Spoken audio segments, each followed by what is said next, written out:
Hello everybody, welcome to another Playing Board Game list video. Today Mike and I are each going to list 5 games that ruin friendships. Now there should be a little bit of a preface for this where it's just a board game, right? Yeah. At the end of the day, it's just a game. Sure, a lot of these games have betrayal. A lot of these games have a lot of take that moments. Sure, a lot of these games will really make it angry when you're one step away from victory, and then one of your friends, so-called friends, end up stabbing you in the back. But you know what the best thing about a board game is? What? You can play it again. Yeah. Yeah, and then you can stab them in the back. Mike, for you, what were you looking for on this list? I think I took some of it a little bit more personally because there was some on my list that I had that I'm like, I know other people think that this ruins friendships, but I've never had that experience with the game. Mm-hmm. So a lot of mine were more from past experiences with the game that I've had, and then some of it is a couple of them are just the potential of the games. Mm-hmm. To be able to mess people over. It doesn't always happen, but it can. Yeah. For me, mine is very similar. There are some personal moments on this, but there's also games that have a lot of... I was then looking at it, like, Saboteur ended up not making my list because, like, that game it's designed that one player is trying to hurt the other player. So when it happens, you're not like, oh, dang, how could you do that? This one, they're like...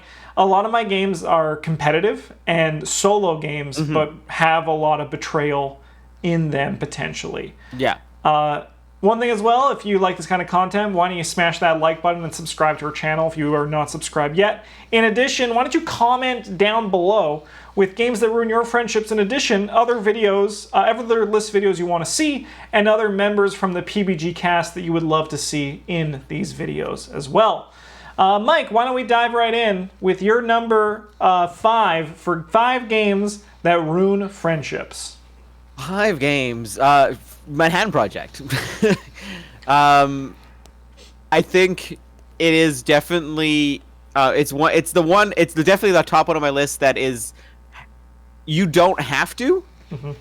but there is a big mechanic of dropping bombs on the other player and, you know, ruining their factories, or even having spies go in and take up spots on their factories. So like you can really, if someone's really ahead of you, you could slow them down easily. Yeah.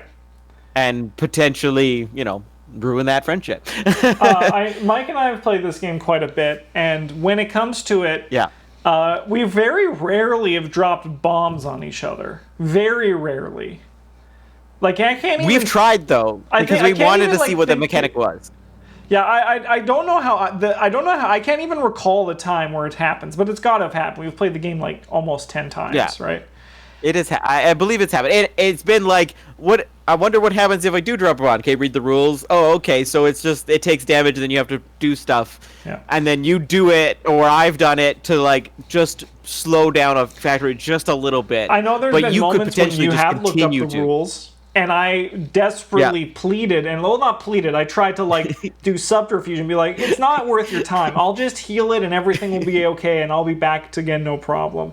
Yeah, however, the espionage, I know that gets used a lot with us, especially on my end, spying on you. Like, I spy on you and steal your good factories all the time in this game. Yeah. Yes. All right. So my number 5, we're going to take a brief stop here because we're going to be back later. Mine is Ticket to Ride. I will say as a preface for this as well, because I'll save a lot of my comments because it is, spoiler alert, on Mike's list later. For a game with cute trains and colorful cards, and actually like probably one of the easiest gateway games for anybody to understand in all of gaming, it's cutthroat. It's so cutthroat. And we'll touch on this more in a bit. Mike, what's your number 4? Chinatown. This one, it's always a favorite at the table. I love this game. But you can, because the whole point of this game is to deal and mess and not do your deals all the time to other players, because nothing is it's not part of the game where you have to actually follow through with any of your contracts or deals that you make with other players. So there's been plenty of times we've been playing this game, and it's just like, hey, I just want to build this tea house here. Why don't you? I see you're building your factory over there. We should work together and build it together. And then someone goes, and just builds on top of a spot where you can only build, or saves a spot, or tries to sell it to you for extraordinary amounts of money. This game stresses the hell out of me. I do think I enjoy playing this game. I think the game is a good time. I think I enjoy this game after we're done. I think while we're playing it, setting the game up. Don't know. And then the first round of the game, I'm like, this is cool. This is cool. Second round, I'm like, yeah, all right, this is fine. Third round, how the frick did Mike draw the token I needed? This is abysmal. Now I need to make a deal to get it out of his hands. This is awful. And then it just gets because when we talked about briefly how Ticket to Ride was cutthroat, that's by design in the game, limited space. This one, it's designed for a capitalism cutthroat, where it's all about making deals. Gouging your friends. It really rewards the person who is best with their money, and then in turn who is the most cutthroat with their money. Yeah, because you can try and make the optimal deal for everybody, but no one's going to take the optimal deal because it doesn't benefit anybody. It just benefits everyone the same, and that means you're not getting ahead. All right. I actually forgot about this one. It wasn't even on my short list, but when Mike said it, I was like, yes, it's horrible. I hate everything about it. All right, let's go to my number 4, which is Cosmic Encounter. Yeah. So in this, in a lot of the ones on my list, it's a single player game where you make deals with other players, and you could potentially turn on them. In my case, I always try to ride someone else's victory to victory. So, sorry, I've been recording all day. That's why my voice is now just absolutely shot. But there's so much potential backstabbing and piling on in this game. So when someone gets their 4th of 5 ships landed that they need, you're suddenly enemy number 1. You're enemy of the state. Yeah, everyone's ever. Yeah, no one will even frickin' look at you anymore. They'll just be like, this guy's scum. Not to mention that there are some alien powers. There's some alien powers that are very antagonistic to other players. Yeah. Cosmic Encounter, however, I always have fun playing, but there could definitely be some heated moments when suddenly your ally who's been with you the whole game now turns on you, or you get so pissed because someone offered Justin a shared win, and Justin said, oh yeah, I'll take a shared win. I'm a snake. Don't think for a second I won't. Yeah, you always will take that. Always. A win's a win, even if I share it with James. It's true. Any thoughts on Cosmic on your end, Mike? Yeah, I mean, I agree. It's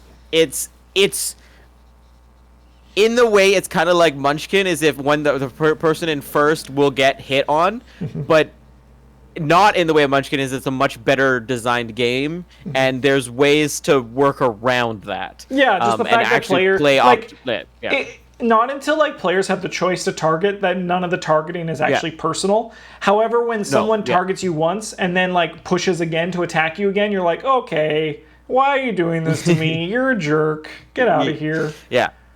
Yeah. Cool. All right, Mike, let's go to your number 3, which is... Number 3. One Night. I mean, I think this game is just too good to not be on the list. And I think it has the potential to ruin a friendship. But on the other hand, the rounds are so quick that everyone forgets about it and moves on to the next round, and then someone else, betrays the other player, or betrays you. But I think it does. In the moment, I have felt like, why would my friends do this to me? Yes. you do get bullied quite a bit. People like gaslighting you in One Night Ultimate Werewolf. I'm not gonna say who, but Mitchell also does it to you. Mitchell does it to you all the time in these games. And I trust Mitchell so much more than I trust you. That's honestly probably the incorrect decision, but yeah, it might be, but it's what the truth is. I have a game like this that I'll be talking about soon, but I think it should be noted that any game any game that's like social deduction like this will have a bit of that drama. I won't say, because I had another one in this spot, and it's also similar, but yeah, I'll see what yours is. I have one that's like this coming up very soon. But yeah. My number 3, this one might be a surprise. Mike might have completely forgotten about this one. It could have been on his short list, but this one, let's see. World of SMOGS. Oh, I did completely forget about this. On Her Majesty's service. This game is it's a nice design game. It's I don't even know where it is, to be honest. It might be at my parents' place. It might be there, but it has to be at your parents. I don't think I have it. No, I don't think it got sent to the dregs. I don't think so. This game is another solo game where everyone's working together. The game is designed entirely around take that mechanics. It's very fun. It's very quiet, where everyone kind of just sinks in and starts playing their goal, and then all of a sudden someone puts a roadblock in front of you and you absolutely hate them for it. And this game is basically just take that the game. And it's fun, but there's been a lot of times, I think we've played it 3 or 4 times on stream, and every time it just kind of ends in silence as you pack the game up. It's not like a game where you're like, oh, that was fun, oh, that moment was so crazy, and this one is just putting the components back in the box. Everyone feels bad at the end. And the person who wins doesn't want to be I won, I'm the best. It's just I really just stabbed my friends repeatedly in the back or pushed them down the stairs to get to my victory. But then on the other hand too, everybody else is shit, that person just did it, but I also just did it throughout this game, because that's the game. Yeah. I think it's so you feel bad on 2 fronts. I think the game's also very well designed in its scale, so the players will reach their victory close to the same time, assuming you haven't just spent your turns looking at a wall. So when someone else betrays you to win next turn, it feels even worse because you were 1 turn away, so that could have been you, but now it was them. Mm-hmm. It's another one that I would like to play again, but at the same time, just that vibe it gets when you pack it away, you're like, this is heavy. This is a heavy game. It's a heavy game. All right, Mike, your number 2 is none other than King of Tokyo. King of Tokyo is on this because it's the same feeling as that. Is that the mechanic around it is gotcha, is kicking somebody else out and then punching them. That is the game. That is it has a benefit in the fact that you have to roll dice, so it's a little bit random. Mm-hmm. So it's not like someone's can go after you. The randomness of it can be oh, I have to hit you now, I'm sorry. But it is a gotcha. It's a punch them, kick them either while they're down or while they're on top, is on both fronts. Sort of thing. But on the other hand too, is everyone's kicking each other. You have to in this game. Yeah. So. King of Tokyo does have that issue with player elimination, especially if you get killed really early.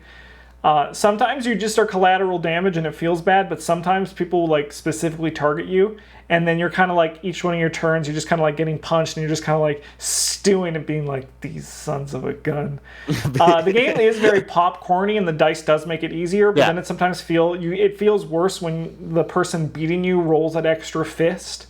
It was a 1 in 6 chance to get the roll they needed to kill you. They just needed one more, and they got it, so it kind of feels a bit salty, and you can feel a bit targeted.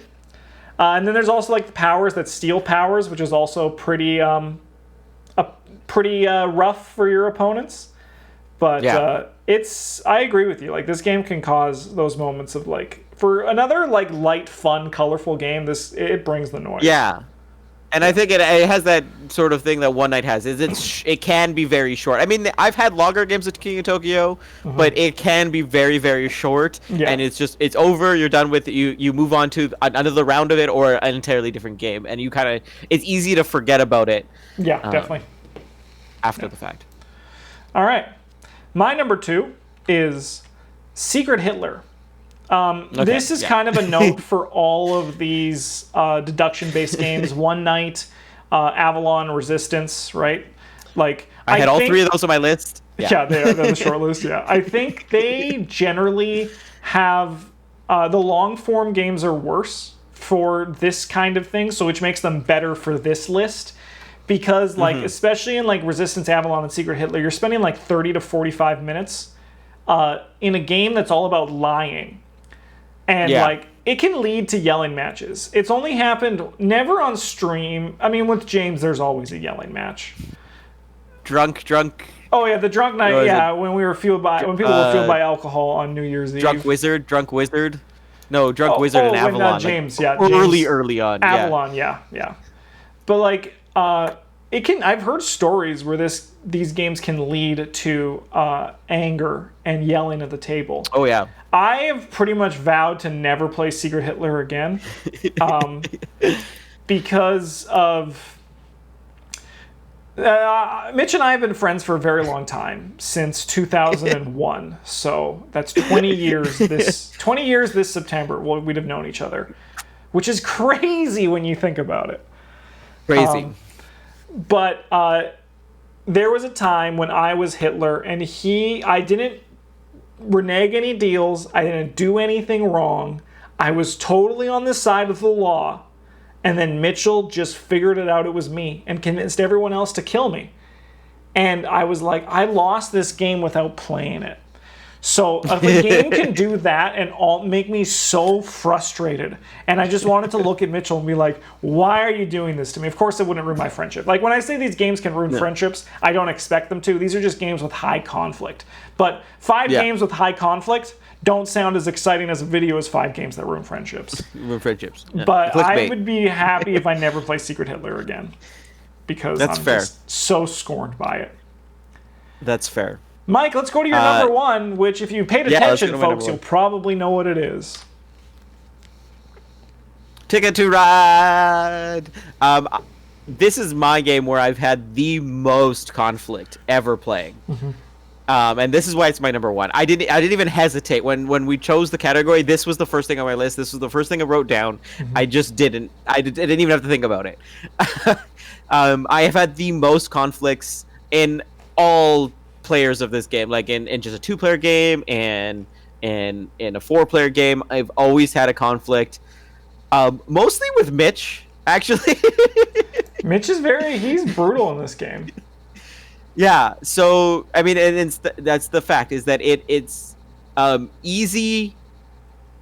It's easy to take over someone else's route, and I mean, the game is built because it has limited space where you can build routes.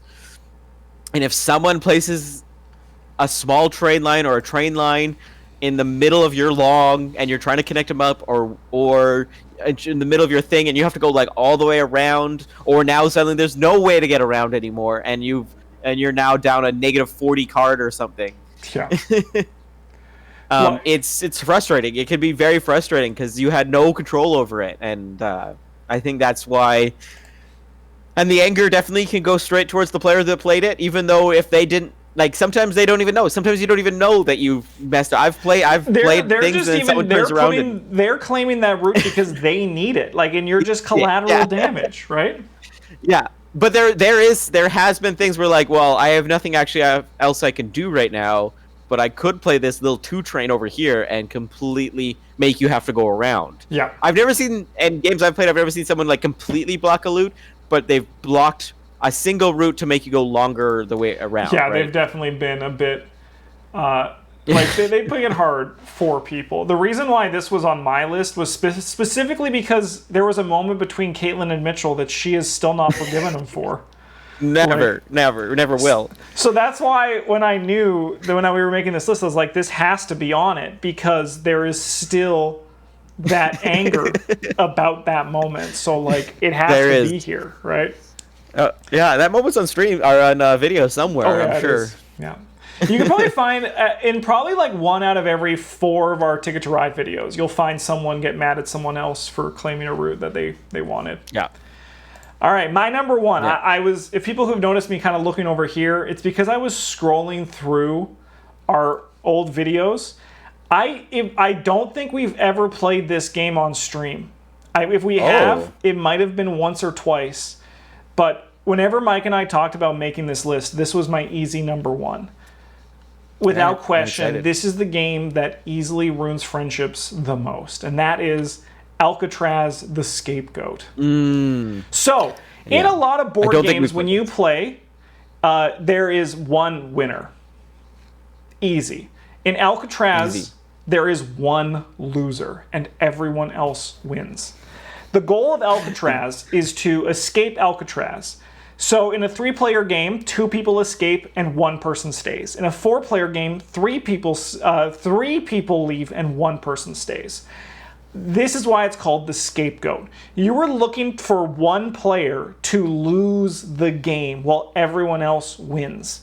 So you go around collecting resources, things to prepare, you're building plans, while each round you elect someone as the scapegoat, who basically just can't do anything except screw up the plan. So the idea of the game is that each round you change who this person is, but at a certain point it becomes very noticeable that you are going to be the one that stays on the island. And then you try to stop the other players or try to convince them or try to show that you're worthy. But in the end, they're just going to leave you there when they find the pieces that you have that they could just get on their own. So then those guys, everyone else escapes and you just lose the game. So in a 4-player game, 75% of them win. And then you're just sitting there being like, I'm a freaking loser. I can't describe the feeling that this game brings to a table. It's such a unique concept and design for a game, but I'm happy to have not played it since like 2015. Yeah, so I don't think I'm pretty sure we've never played this on stream. But many times it has come up, and like James or Mitch will be like, what about ALCATRAZ? And you're like, no. I think I've only actually played it with James and Eric. But for some reason, like, it's here. Like, it's there. It's made it through all of our frickin' moves. Just because there's something on the main about shelf. This was a random blind buy I did in my first days of board gaming. Because I thought, this looks cool. And it just... It's crazy. I'll have you know I've never lost it. I'm very good at convincing James or Eric that I am necessary and I need to escape the island. But I could just tell the anger that James or Eric had when they were left on the island. I wonder if I remember Mitch asking about it because he's never played it and he probably wants to try it. Yeah. Like, we're sitting at the table, he's like, what about ALCATRAZ? And you're like, no. Yeah.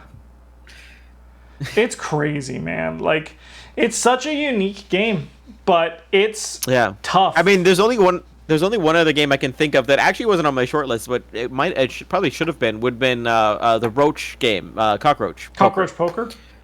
There's always one loser. It does have that similar thing, but I suppose, yeah. Like, I that think- actually would be another example of one of those few games that do have the one loser and everyone else wins. No, Yeah. everyone else is the winner. Yeah. And I don't think it would have made it on my list, but I think it probably should be set on a short list because you can get pretty angry at that game when someone's like Or when they keep starting giving to give you things, yeah. Yeah. On that note, if people want to see us play Alcatraz on stream, let us know in the comments below, and we will play a 4-player version of this game once we can be back in still person. play it. And it's gonna be a nightmare. Like, dude, like maybe like I'm painted by the memories of the past, but Alcatraz is gonna sit with me as a game that's just brought the most tension to my life and my board game table. There's actually another one that I bought the exact same day as Alcatraz called Inquisitio, where it's themed around themed around torture and witch trials. And that's another one where only one person loses, and it's super heavy.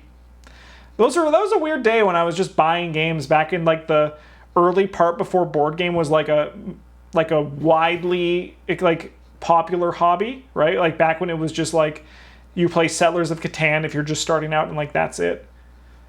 Mm-hmm. Man. Anyway, those are our Settlers lists. of Catan is also on my short list. Which one? Catan was on my short list. Yeah.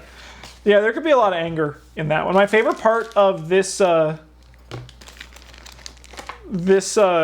game for Alcatraz is there's a token that's for a gun. And I don't know what it's for, but the only translation I found, it's probably a poorly translated rulebook from English to French because in the early days there wasn't that much. It just said, here's a gun in case you need it. And James still like laughs about that. I wonder if it like comes up like it has to be... the gun can replace any item. The gun is a wild in case you need it. In case you need it. Yeah. All right, everybody. Thanks for watching this list video. I don't know when we might do another one next week, or it might be a few weeks after that. I don't know how our recording schedule is going to look, but if you have any suggestions for list videos in the future, or people in playing board games that you want to see in these videos, let us know in the comments below. Thanks for watching, everybody. You guys have a good one, and as always, GG's.